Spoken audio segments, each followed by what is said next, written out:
बयनिसिमबो खुलुमबाय लोगोसे नोंथांमोनखौ बयखौबो बरायबाय।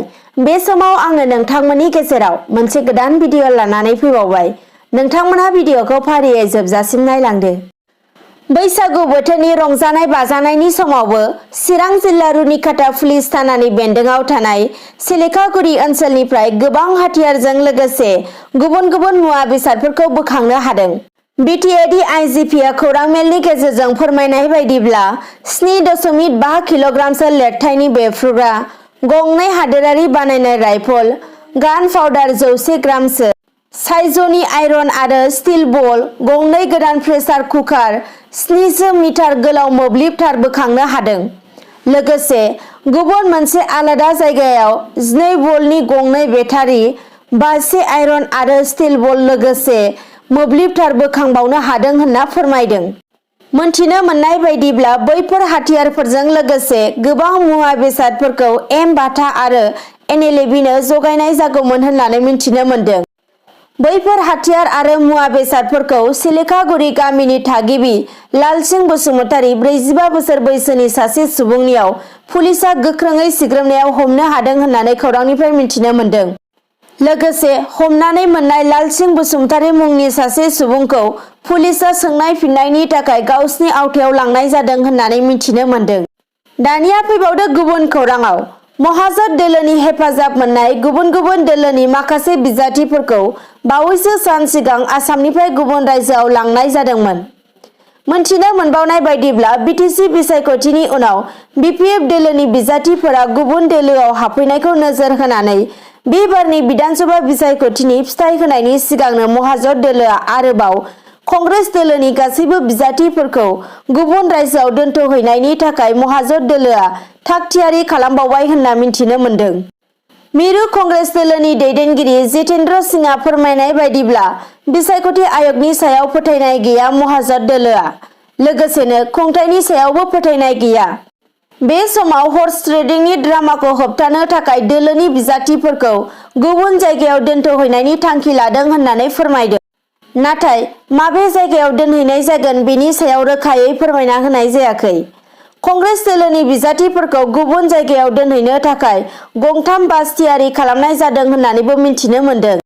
बिथाङा फोरमायथिना होबावनाय बायदिब्ला हर्स ट्रेडिं जानायनि सिगांनो महाजोन दोलोआ गावसिनि बिजाथिफोरखौ मिन्थि मोनै जायगायाव दोनहैथ'नायनि खोथा साननाय जादों होननानै फोरमायदों। आरोबाव फैबावदो गुबुन खौराङाव।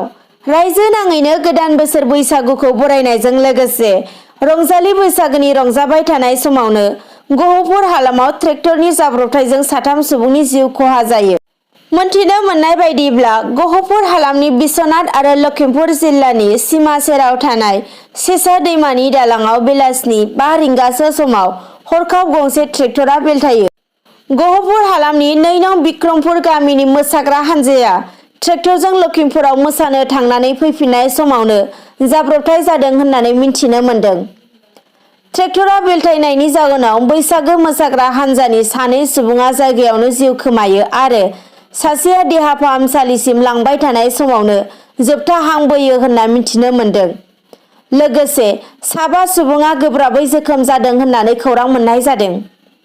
गुबुन फारसेथिं ट्रेक्टराव खमैबो 35 सो बैसागो मोसाग्रा मोसाखावरि हानजा दंमोन होनना मिथिनो मोन्दों। जाब्रबथायजों जोखोम जानाय माखासे सुबुंफोरखौ तेजपुर देहा फाहामसालिसिम मोजां फाहामथायनि थाखाय लांनाय जाबाय होनना खौरां मोननाय जादों।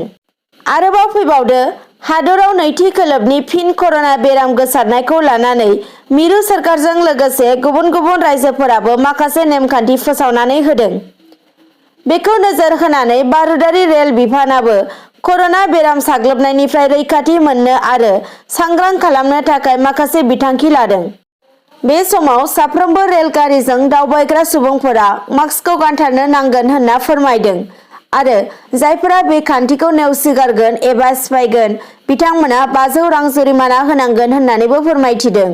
दानिया फैबावदो गुवाहाटी नोगोरमानि खाथि चन्द्रपुराव हाग्रानि खामनाय अरा साग्लोबफैदों। मिन्थिनो मोननाय बायदिब्ला गिख्रंथाव अर खामनायनि जाउनाव चन्द्रपुरनि गिदिर दै जगायनाय बिथांखिया खामनानै सेवहांगार जादों। लोगोसेनो गोबां लाख रांनि पाइप आरो मुवा बेसादफोर खामदों होननानै मिन्थिनो मोन्दों। आरो फायार ब्रिगेडनि मावथिफोरा खमैबो 1 घन्टासो जुजिनायनि उनावसो बे अरखौ खोमोरनो हादों होनना खौरांनिफ्राय मिन्थिदों।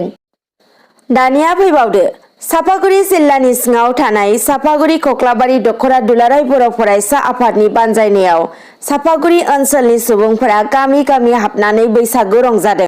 चापागुरि कक्लाबारि दख'रा दुलाराय बर' फरायसा आफादनि आफादगिरि जुब्राज बसुमतारिया खौरां बिजोंनि गेजेरजों फोरमायना होयो दि मोनफ्रोमबो दालाइसा दुलाराय बर' फरायसा आफादफोरा सोलोंथाइ, गेलेमु आरो हारिमुआरिनि थाखाय हाबाफारि बायदियै फांसन खुंनाय जागोन।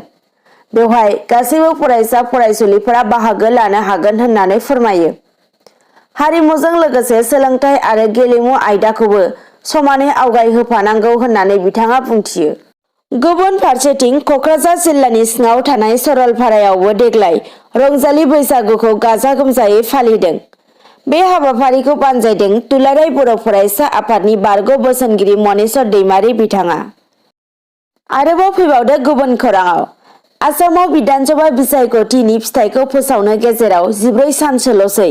बे समावनो गण मर्चानि आफादगिरि अदेबानि रायजो सभानि सोद्रोमा अजित कुमार बुवाया बुङो दि फैबाय थानाय समाव आसामाव महाजोत दोलोआनो सोरखार दागोन होननानै।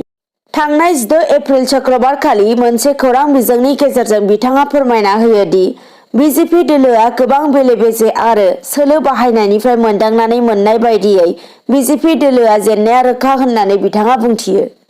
गुबुन फारसेथिं बिजेपि दोलोनि थाखाय बे बाराव हर्स ट्रेडिं खालामनांगौआ गोरलै नङा होननानै बुंनायजों लोगोसे महाजोत दोलोआ बांसिन मासि देरहानायनि थाखायनो बिजेपि दोलोआ गोनांथि मासिखौ सुफुंनायाव फेलें जागोन होननानै बिथाङा बुंथिबावो। हर्स ट्रेडिंनि खोथाया हिमन्त बिश्व शर्मानि आवथायनिफ्रायनो फैदों होननानै अजद होदों रायजो सभानि एमपि बिथाङा।